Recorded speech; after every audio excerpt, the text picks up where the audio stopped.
नमस्कार साथियों, आप सभी का उत्तराखंड मुक्त विश्वविद्यालय के सामुदायिक रेडियो हेलो हल्द्वानी में हार्दिक स्वागत है। आज हिंदी के प्रमुख आचार्य आचार्य हजारी प्रसाद द्विवेदी के जन्मदिन पर हिंदी विभाग की ओर से एक बातचीत हम लोग लेकर के आ रहे हैं।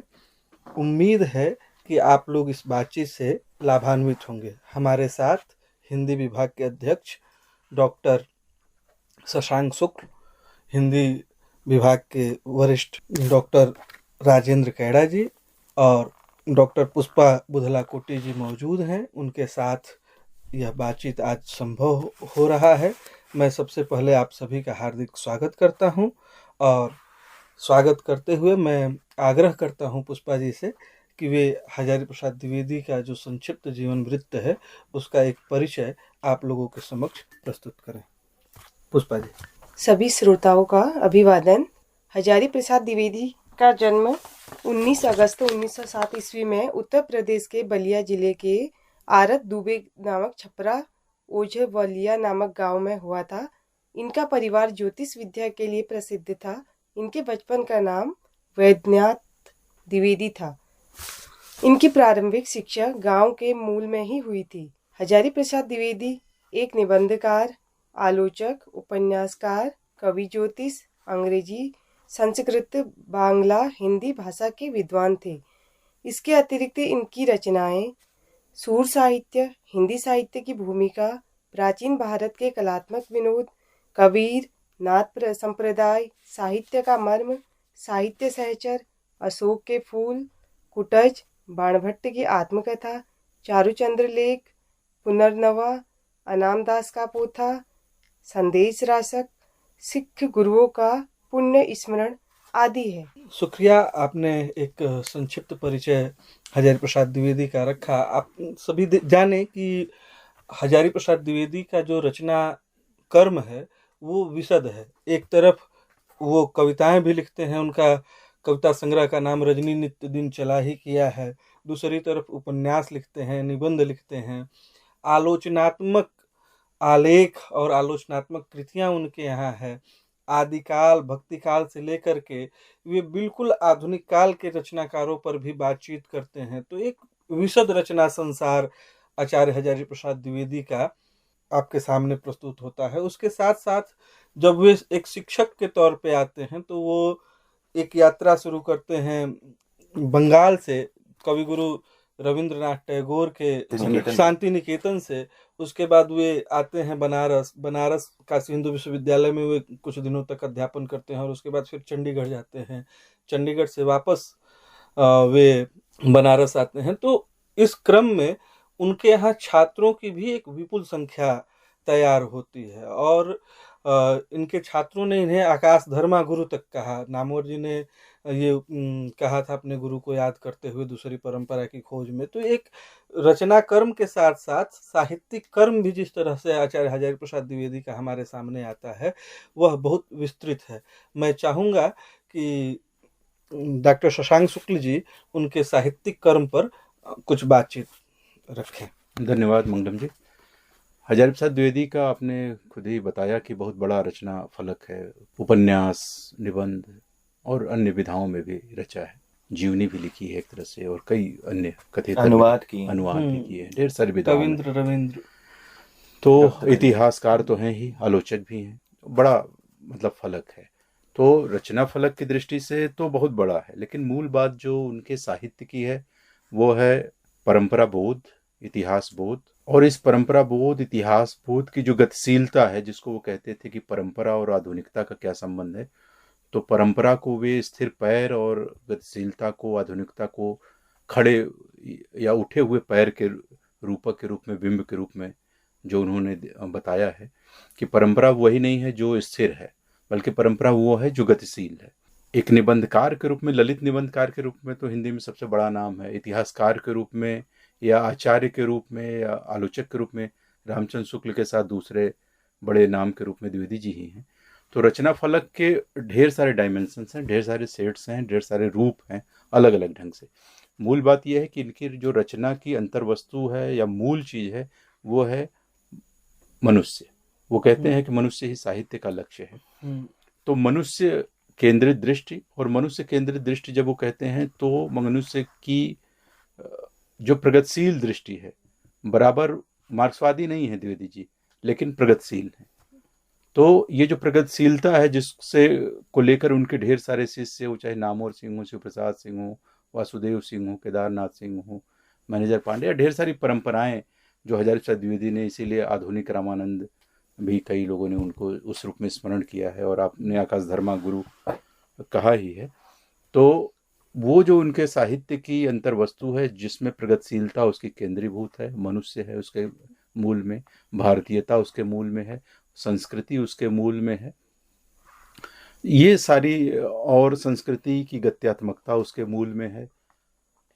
हाँ, इस पूरी गत्यात्मकता में परंपरा एक बड़ी महत्वपूर्ण कड़ी है, इतिहास बोध है, और इतिहास की शव साधना नहीं करते बल्कि उसकी शिव साधना करते हैं। तो ये जो पूरी इतिहास बोध है जिसमें पूरे भारतीय परंपरा को 4-5 हजार वर्ष की पूरी परंपरा, उपनिषद काल से लेकर अब तक की जो पूरी परंपरा है उसको बड़ी प्रगतिशील दृष्टि से देखना, और उसको साहित्य में ढालना, और हिंदी साहित्य के परिप्रेक्ष्य में आधुनिक ढंग से ढालना। तो जैसे कबीर को का पहली बार उन्होंने मूल्यांकन किया आधुनिक ढंग से, सूर साहित्य भी आचार्य रामचंद्र शुक्ल से सूर को उन्होंने एक स्वच्छंदतावादी कवि के रूप में देखा और उचित मूल्यांकन नहीं किया, तो वहाँ भी सुधारा। विद्यापति के संदर्भ में, चंद्रवरदाई या पृथ्वीराज रासो के संदर्भ में, या ऐसे बहुत से कवि थे, प्रेमचंद को पहली बार मानवतावादी सिद्ध करते हुए उचित मूल्यांकन। तो जो शुक्ल जी से जो चीज़ें छूटी हुई थी उसको एज ए पूरक के रूप में या शुक्ल जी से आगे बढ़ाने वाले इतिहासकार के रूप में, आलोचक के रूप में आते हैं और हिंदी साहित्य को समृद्ध करते हैं। तो मेरे ढंग से संक्षेप में हजारी प्रसाद द्विवेदी की ये कुछ महत्वपूर्ण अवधारणाएं थी जिससे हिंदी साहित्य और हिंदी आलोचना या हिंदी साहित्य का इतिहास प्रभावित हुआ और आगे बढ़ता है। अभी आपने बातचीत में आचार्य हजारी प्रसाद द्विवेदी की इतिहास दृष्टि की बात की। मैं राजेंद्र सर की ओर आना चाहता हूँ कि यह जो आचार्य हजारी प्रसाद द्विवेदी की इतिहास दृष्टि है और एक इतिहास दृष्टि इससे पहले आचार्य शुक्ल की है, उसके बीच कोई संवाद की स्थिति है या कोई व्याघात की स्थिति है या उसको आगे बढ़ाने की स्थिति है? इस पर आप सब प्रकाश डालें तो बेहतर होगा। हाँ, जब भी हजारी प्रसाद द्विवेदी पर बात होती है तो ये बात सबसे पहले जो थोड़ा बहुत उनको पढ़ा लिखा व्यक्ति होता है, जिसने थोड़ा गंभीर तरीके से हजारी प्रसाद का साहित्य या उससे पहले का साहित्य पढ़ा है, तो ये पहला प्रश्न बनता है कि शुक्ल जी ने जो बड़ी परंपरा इतिहास दृष्टि की हमारे सामने रखी थी, आदिकाल का उद्भव कैसे हुआ, भक्ति काल का उद्भव कैसे हुआ, इन प्रश्नों से सीधे शुक्ल जी जीवित थे तभी वो टकरा गए थे। 1940 से पहले ही उन्होंने एक पत्र लिखा था बनारसी दास चतुर्वेदी को, जिसमें उन्होंने लिखा था कि इधर आऊंगा तो एक पुस्तिका दिखाऊंगा, भारतीय चिंताधारा का स्वाभाविक विकास उसका नाम है, ऐसा उन्होंने कहा था। लेकिन ऐसी कोई किताब उनकी छपी नहीं। लेकिन जब हिंदी साहित्य की भूमिका आई तो आप देखेंगे उसका जो पहला अध्याय है वो इसी नाम से है, तो शायद वो यही पुस्तिका थी जिसका वो स्वाभाविक विकास दिखा रहे थे। इतिहास दृष्टि की जब आप बात करते हैं, जैसे आपने उसको संक्षेप किया कि हिंदी साहित्य के इतिहास को देखने की उनकी जो दृष्टि थी, मुझे लगता है जब हजारी प्रसाद पर अब हम बात करते हैं तो सच में इतिहास दृष्टि पर ही हमको बात करनी चाहिए। वो इतिहास बोध ही उनका था जिस इतिहास बोध से उन्होंने हिंदी साहित्य के इतिहास को नापा। ये इतिहास बोध उनका पूरे साहित्य में आप परिलक्षित होता। आप देखेंगे कि उन्होंने मनुष्य के विकास को कैसे देखा। उन्होंने डार्विन के सिद्धांत को एक्सेप्ट किया था, मतलब हालांकि उन्होंने नाम नहीं लिया, लेकिन विकासवाद को उन्होंने निश्चित तौर पर अपने प्रतिमानों में रखा था। तो ये उनकी इतिहास दृष्टि थी। जब वो देख रहे थे भारतीय इतिहास को, खासकर भारतीय साहित्य के इतिहास को, एक उनका लेख है, आप लोगों ने जरूर पढ़ा होगा, विचार प्रवाह में वो छपा है, उसका नाम है घनपति से घनश्याम तक। उसमें वो उस पैराडाइम शिफ्ट को पकड़ते हैं। वो जब इंद्र से शिफ्ट होकर भारतीय चिंताधारा जो है वो कृष्ण की तरफ को या विष्णु की तरफ को, वैष्णव चिंताधारा की तरफ को जाती है। वेद का कवि विष्णु को का उल्लेख करता है, बड़े भगवान के रूप में उल्लेख करता है, लेकिन अंततः वहां मुख्य चरित्र जो है वो इंद्र होता है या मरुद्गण होते हैं, मतलब और वैदिक चरित्र जो है। लेकिन धीरे धीरे हमको लगता है कि हम देखते हैं कि कृष्ण जो है वो अपदस्थ कर देते हैं।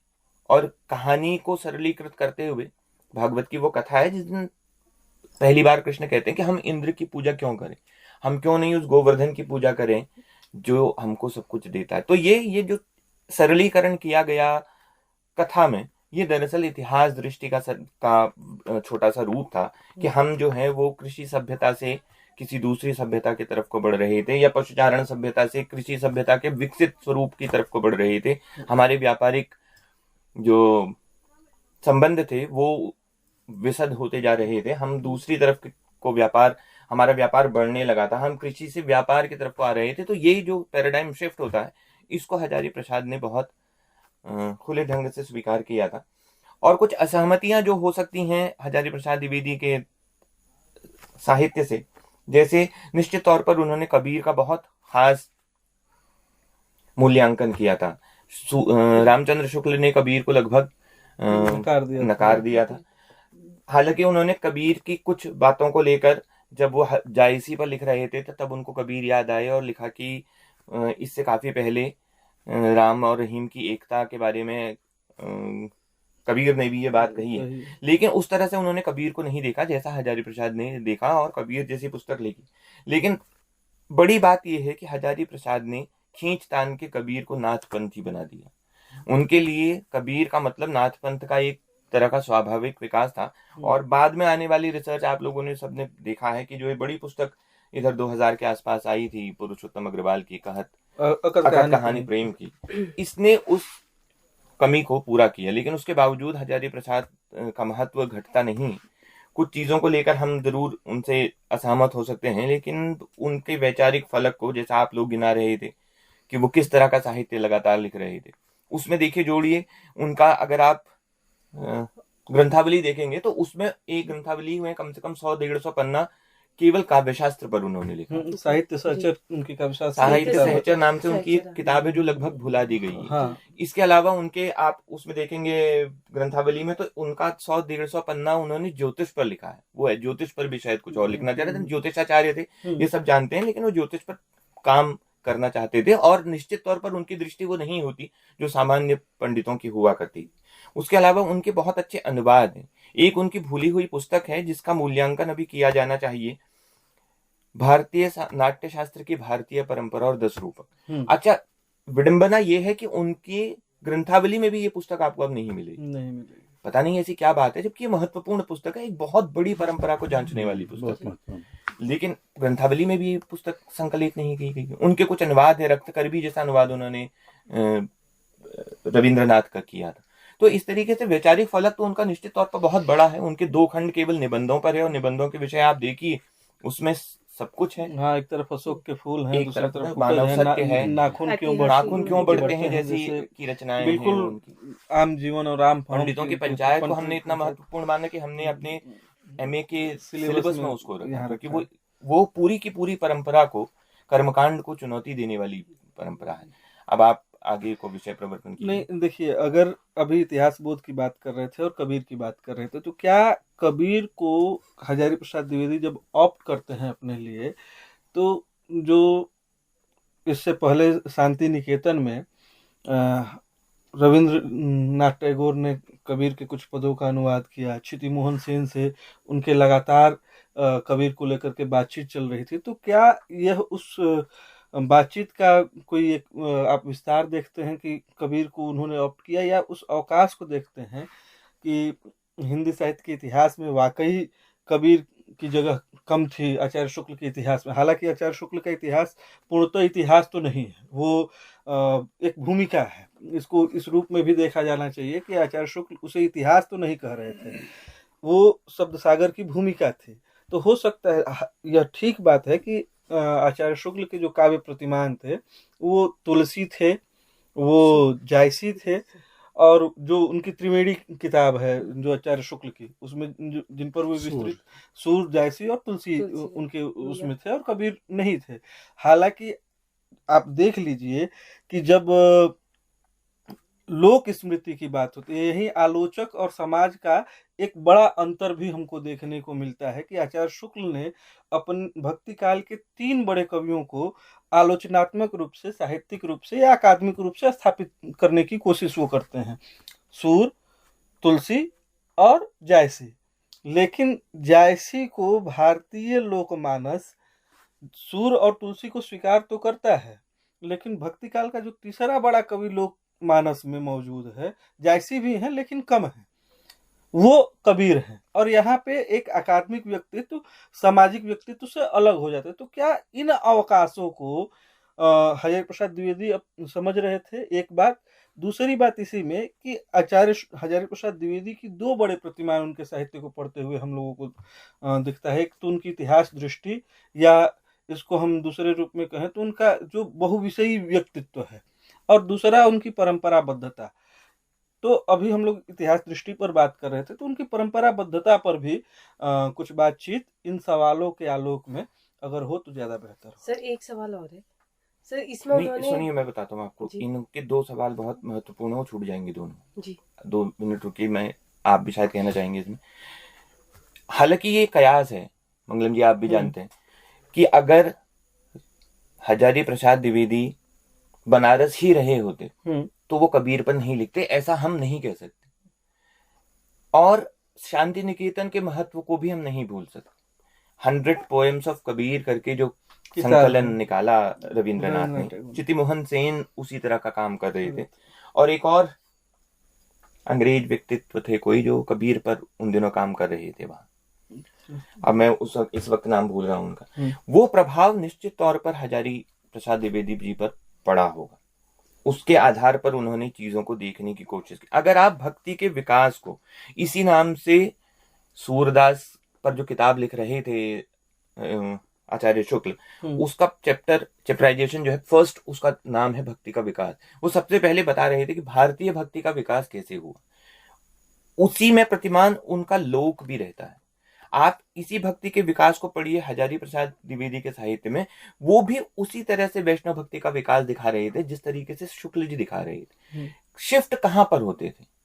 शिफ्ट दोनों लोक की तरफ होते थे। लेकिन हजारी प्रसाद द्विवेदी का वो फेमस वाक्य आप लोगों को भी याद होगा कि मैं इस पूरे शास्त्र को लोक की नजर देखने की पक्ष में हूं। ये बड़ा, और सबसे बड़ी बात है कि लोक वो किसे कह रहे थे, क्योंकि रामचंद्र शुक्ल आदिकालीन कवियों से उस तरह परिचित नहीं पा सके थे। वो शायद उसके समय का की सीमा थी कि उस तरह से रिसर्च निकल के बाहर नहीं आई थी।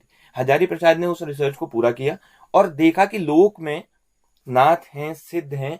और आपको तो याद होगा इसी नाम से उनकी एक छोटी सी बुकलेट है, नाथ सिद्धों की बानिया नाम से, जो विश्वविद्यालय ने ही प्रकाशित की थी, बनारस हिंदू विश्वविद्यालय ने। तो और वो इसलिए प्रकाशित की थी कि ताकि विद्यार्थी पढ़ सके। उस साहित्य को वो विद्यार्थियों की तरफ धकेलना चाहते थे और उसी दृष्टि से फिर लोक का जन्म हो रहा था। उस लोक से ही कबीर तक वो पहुंच सकते थे। शुक्ल जी अपने लोक से कबीर तक नहीं पहुंच सकते। शुक्ल जी का जो लोक था वो वर्णाश्रमवादी लोक था। इसको कहने में किसी को शर्म नहीं होनी चाहिए। तो ये दो दृष्टि थी, दोनों ही मध्यकाल को पसंद कर रहे थे। व्यक्तिगत दुश्मनी शुक्ल जी की भी कबीर से नहीं थी और ऐसा कोई व्यक्तिगत प्रतिबद्धता हजारी प्रसाद की कबीर से नहीं थी। लेकिन दृष्टि का छोटा सा फर्क इतना बड़ा पैराडाइम शिफ्ट हिंदी साहित्य के लिए बना। अब देखिए, मैं कह रहा था मैं दूसरा प्रश्न भूल जाऊंगा, मैं आपका दूसरा प्रश्न भूल गया जो परंपराबद्धता को लेकर के था कि मैंने आचार्य शुक्ल की जो आचार्य हजारी प्रसाद द्विवेदी का जो व्यक्तित्व बनता है, साहित्यिक व्यक्तित्व बनता है, वो एक तरफ उनका इतिहास बोध या बहुविषयी जो उनका व्यक्तित्व है उससे, और दूसरी तरफ उनकी परंपरा बद्धता से। जब वो भारतीयता की तलाश करते हैं, जब वो बाणभट्ट की आत्मकथा की ओर जाते हैं, अनाम दास की ओर जाते हैं, चारुचंद्र लेख की ओर जाते हैं, या फिर अपने निबंधों में भी जिस तरीके से आप देखिए अशोक के फूल में जिस तरह के उदाहरण आपको मिलते हैं, कुटज में जब वो कुमार संभव को याद करते हैं, कालिदास को याद करते हैं, या उनके जो अन्य निबंध हैं। तो यह जो भारतीय साहित्य की या भारतीय मानस की, या मैं ये कहूँ कि भारतीय विद्वत परंपरा की जो का एक सातत्य आपको हजारी प्रसाद द्विवेदी के यहाँ देखने को मिलता है, उसको आप उनके समकालीन संदर्भों में कैसे देखते समझते हैं? जो हजारी प्रसाद द्विवेदी की परंपराबद्धता है वो क्या एक बात रचना में जो समझ में आई, अगर हम इसी प्रश्न को प्रक्षेपित करें आचार्य शुक्ल पर, तो सबसे बड़ी विडंबना थी कि उनको उम्र कम मिली थी। वो काफी, शायद मुझे लगता है कि वो 40-45 के थे जब उनकी डेथ हुई, या 50 के आसपास होंगे आचार्य शुक्ल, और ये जिए लगभग 80 साल। और जो विषय की विविधता है, आप देखेंगे कि शुक्ल जी में विषय की विविधता कम नहीं है। समय का अभाव, अनुवाद उनके वहां भी उसी लाइट ऑफ एशिया का अनुवाद उन्होंने 14 साल का वो व्यक्ति था जब उन्होंने न्यूमैन का और उसका अनुवाद करके रिडल ऑफ यूनिवर्स का अनुवाद करके रख दिया था। शशांक नाम से जो रखालदास बंदोपाध्याय का उपन्यास है, उसका उन्होंने अनुवाद किया था। कुछ और अनुवाद उन्होंने किए थे जो बाद में उनकी जब ग्रंथावलियां छपी तो देखा, मेगास्थनीज का इंडिका का अनुवाद उन्होंने किया था। कविताएं वो लगातार लिखते थे और अच्छी स्वच्छंदतावादी कविताएं उनकी थी। ऐसा कहा जाता है कि कहानियां उन्होंने लिखी, बल्कि बंग महिला की लिखी कहानियां माना जाता है कि शुक्ल जी अपने कलम से लिख रहे थे, वो उनको वो गिफ्ट कर देते। तो विषय की विविधता वहां भी खूब अच्छी तरह से, निबंध उनके पास हैं, इतिहास उनके पास हैं, आलोचनाएं उनके पास हैं, तो सब कुछ था। लेकिन हाँ, शायद समय का अभाव रहा होगा, नहीं तो उनका व्यक्तित्व भी होता। और जो बात आपने लक्षित की हजारी प्रसाद पर, वो निश्चित तौर पर विचारणीय है कि विषय की विविधता उनकी अपने समय के और लोगों के हिसाब से, शायद राहुल सांकृत्यायन को हम उनके आसपास रख सकते हैं कि हाँ, विषय की विविधता उनके पास उस तरह से है और अपार साहित्य है। उनके जो निबंध हैं, आप उनके निबंधों को ध्यान से देखेंगे तो उनके निबंधों में बहुत सारे विचार ऐसे हैं जो लगता था कि शायद वो आगे जाके एलोबरेट कर सकते। जैसा कहा जाता है कि वो अपनी अंतिम पुस्तक तुलसीदास पर लिखना चाहते थे। वो कौन से निबंध थे पता नहीं, उनके कुछ भाषण तुलसीदास पर दिए हुए अब भी लिखे हुए। सूर साहित्य उनकी पहली पुस्तक थी, लेकिन वो इतनी कम है वो पुस्तक, ऐसा लगता है कि सूर खुद हजारी प्रसाद का वाक्य है कि मुझे इस कवि का नशा था। तो जिस कवि का नशा होगा उस पर वो 100 पन्ने की किताब लिखकर नहीं छोड़ते। अगर उनको समय मिलता तो निश्चित तौर पर वो सूर पर और बड़ा काम करते। रामचंद्र शुक्ल की सूर पर लिखी किताब अधूरी है, हजारी प्रसाद की सूर पर लिखी किताब अधूरी। तुलसीदास, रामचंद्र शुक्ल ने जिस तरह तुलसीदास को प्रतिमान बनाया, उनकी तुलसीदास पुस्तक उठाइए तो ऐसा लगता है बहुत चलते ढंग से किया हुआ काम, बहुत विस्तृत काम उनका नहीं है। हालांकि वो भी एक भूमिका ही है, जैसा आपने कहा कि उनका लिखा हुआ इतिहास एक भूमिका है, ऐसे ही जब जायसी पर लिख रहे थे तो भूमिका लिख रहे थे, जब तुलसीदास पर लिख रहे थे तो भूमिका लिख रहे थे। तो उस तरह से शायद उनको समय नहीं मिला, नहीं तो हिंदी साहित्य का शायद वो प्रतिमान जो है कुछ और बड़े होते। अब मैं थोड़ा दूसरे पक्ष की ओर आता हूँ, और वो काशी हिंदू विश्वविद्यालय से जुड़ा हुआ है। आचार्य हजारी प्रसाद द्विवेदी काशी हिंदू विश्वविद्यालय में रेक्टर रहे और अध्यापक भी रहे। एक प्रसंग ये भी आया कि उन्हें बुलाया मालवीय जी ने, और एक समय आया कि उनको बहुत अच्छे तरीके से तो नहीं, बहुत बेआबरू होकर तेरे कुचे से हम निकले किस तर्ज पे उनको बाहर भी किया गया बीएचयू से। लेकिन बीएचयू के ही दरमियान जब वासुदेव शरण अग्रवाल लिख रहे थे पद्मावत का संजीवन भास, वो उसकी प्रेरणा में हजारी प्रसाद द्विवेदी वगैरह थे। तो कुछ बीएचयू के संदर्भ में जो किंवदंतियां या कहानियां हजारी प्रसाद द्विवेदी के संदर्भ में हैं, अगर वो आप साझा करना चाहें तो।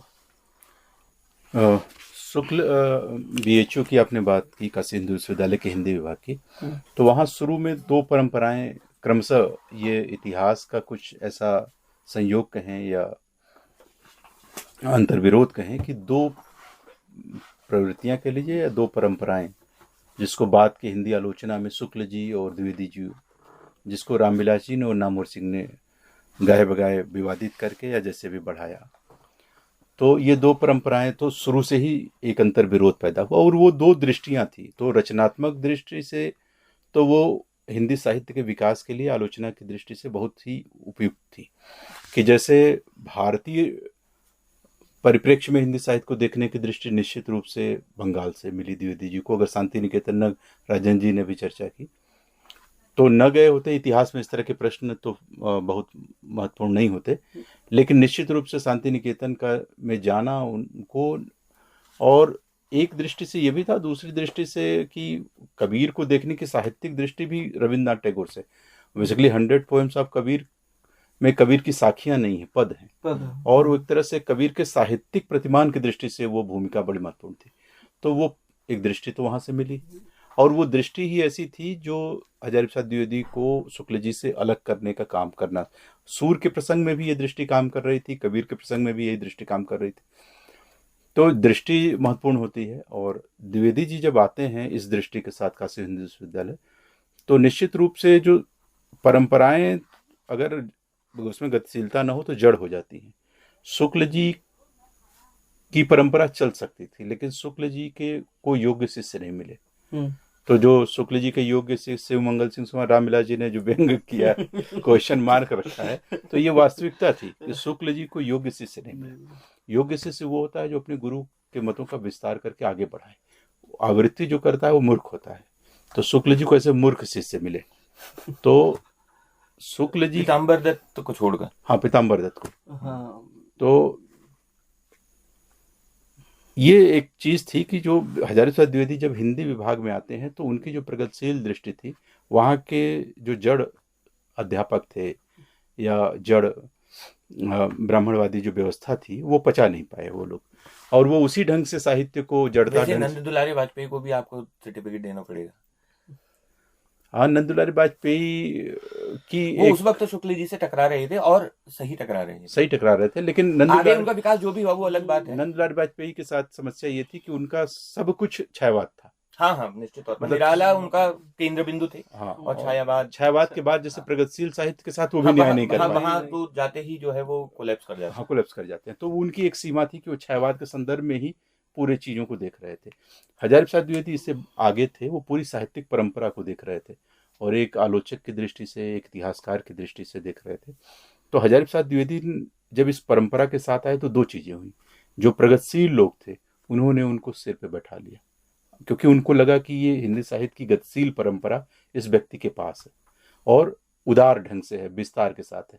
इसीलिए इतने शिष्य हुए उनके, बहुत से ऐसे शिष्य हुए जो अलग अलग ढंग से, रमेश कुंतल मेघ हैं, सारे लोग, हाँ, सब हैं, सभी लोग उनके शिष्य प्रसाद सिंह हों, इनके आपस के अंतर विरोध जो भी हो, लेकिन ये शुक्ल जी के साथ ये नहीं रहा। तो इस ढंग से आप कह सकते हैं कि शुक्ल जी अपने में एक केंद्र थे, लेकिन उस केंद्र का विस्तार जैसे होता है ना शिष्य परंपरा में होना, या काशी हिंदू विश्वविद्यालय, द्विवेदी जी एक काम और कर रहे थे कि जो जब 1960 से पहले वो काशी हिंदू विश्वविद्यालय में थे तो भाषा विज्ञान का पाठ्यक्रम सबसे पहले हजारी प्रसाद द्विवेदी ने ही काशी हिंदू विश्वविद्यालय में लागू किया। खुद भाषा विज्ञान का एक प्रश्न पत्र पढ़ाते थे, उसी परंपरा को। जी के व्याकरण का जो एक बड़ा प्रोजेक्ट उस वक्त चल रहा था, उसमें माना जाता है कि उसकी 3 बड़ी फाइलें थी जो व्याकरण कार्यालय में पड़ी हुई थी। आज उसका केवल एक छोटा सा खंड प्रकाशित कर पाए हैं, कहते हैं बाकी सारी चीजें रद्दी में चली गई। नहीं, वो भी बड़ा विवादित है, उसमें 2 लोगों के ऊपर चोरी का इल्जाम भी लग चुका है। उतना बड़ा लोगों काम ने अपने नाम से आप छपवाए। उसका तीसरा खंड देखेंगे तो इतना महीन और इतना बारीक काम है,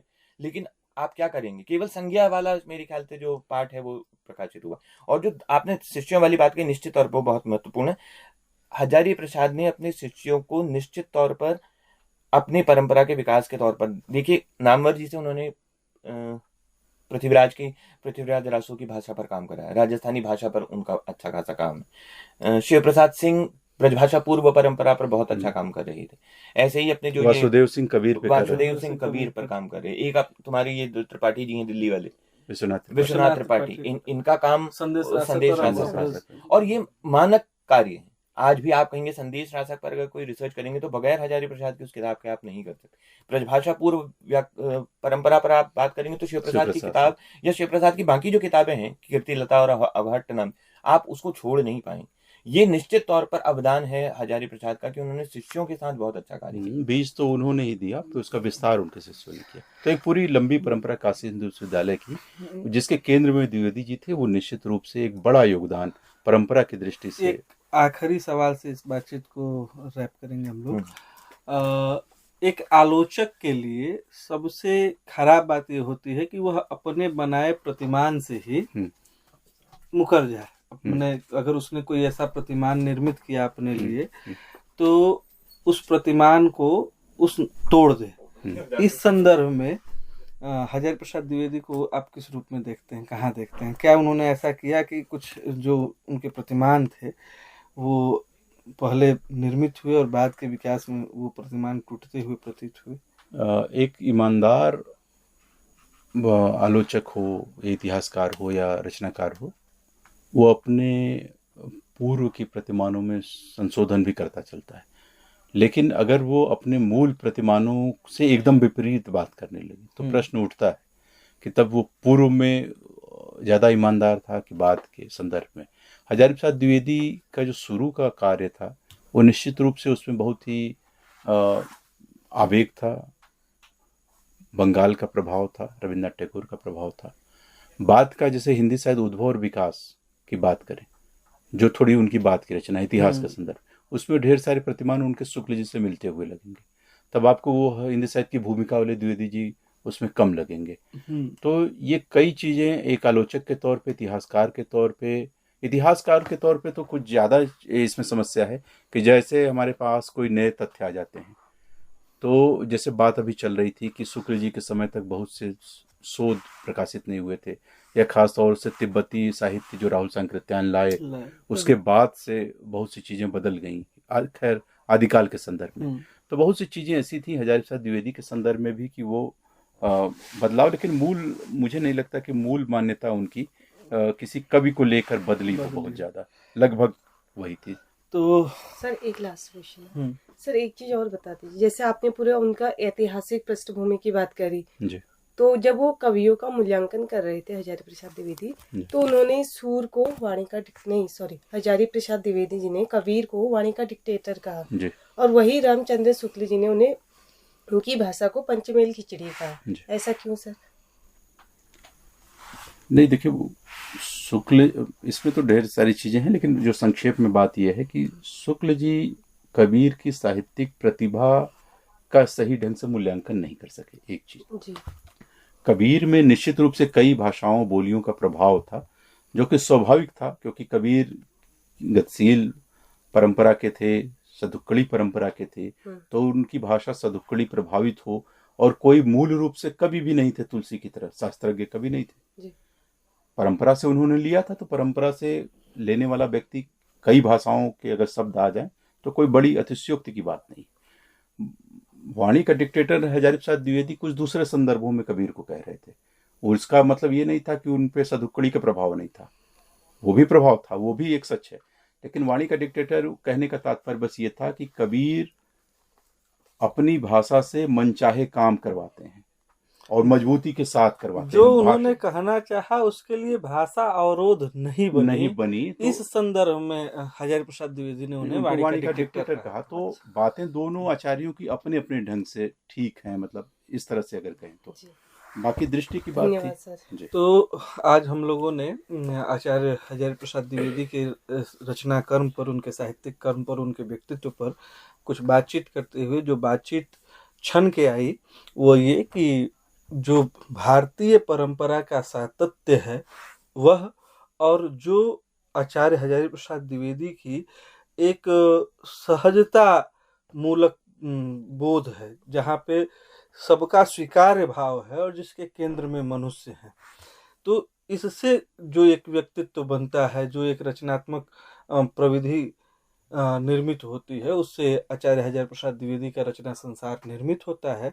आज के दिन हिंदी विभाग की ओर से हमने यह बातचीत की। उम्मीद है कि यह बातचीत आप लोगों को सुखद लगी होगी। आप सबने सुना। आप सबके प्रति हिंदी विभाग की ओर से डॉक्टर शशांक शुक्ल, डॉक्टर राजेंद्र कैड़ा और पुष्पा बुधला कोटी के प्रति भी मैं हार्दिक आभार व्यक्त कर रहा हूं। हमें रेडियो ने मौका दिया, उनके प्रति भी बहुत बहुत आभार।